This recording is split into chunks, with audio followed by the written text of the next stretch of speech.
যদি তুমি বিগিনার হও তাহলে বেঞ্চ প্রেসে এই ভুলগুলো তুমি কখনোই করবে না। তো ফার্স্ট মিস্টেক ওয়েট সিলেকশন। তুমি ওয়েট সিলেকশন এমনভাবে করবে যাতে 15 থেকে 20টা রিপিটেশন আসতে তোমার খুব মুশকিল হয়। সেকেন্ড মিস্টেক, তুমি যদি এলবো বেশি বাইরে নিয়ে যাও তাহলে তোমার শোল্ডার ইনজুরি আসবে। তো 90 ডিগ্রি থেকে একটু ইন রাখো, এখানে তোমার শোল্ডার সেফ থাকবে আর তুমি এক্সারসাইজটা পারফর্ম করতে পারবে ভালো। 3 নম্বর মিস্টেক, অনেকে কি করে যখন বারটাকে নিচে নিয়ে এসে চেস্টে বাউন্স করে।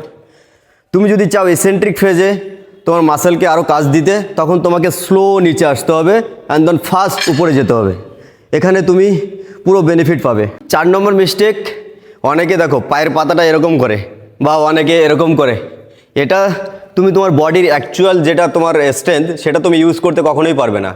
তো তোমাকে কি করতে হবে, নি থেকে পায়ের পাতাটা একটু ভিতরে আর এটা টোটা বাইরের দিকে নয়, পুরো ফ্ল্যাট রাখো অ্যান্ড পায়ের পাতা প্রেশার দিয়ে হিপটাকে হালকা তুলে রাখো। এইখান থেকে তুমি তোমার 100% এফোর্ট তুমি লাগাতে পারবে এক্সারসাইজ করার সময়। তুমি যদি বিগিনার হও তাহলে রিলসটাকে সেভ করে রাখো আর ফিটনেস টিপ বাংলার জন্য আমাকে ফলো করতে পারো। থ্যাংক ইউ, দেখা হচ্ছে নেক্সট ভিডিওতে। এক্সারসাইজ করো আর ফিট থাকো।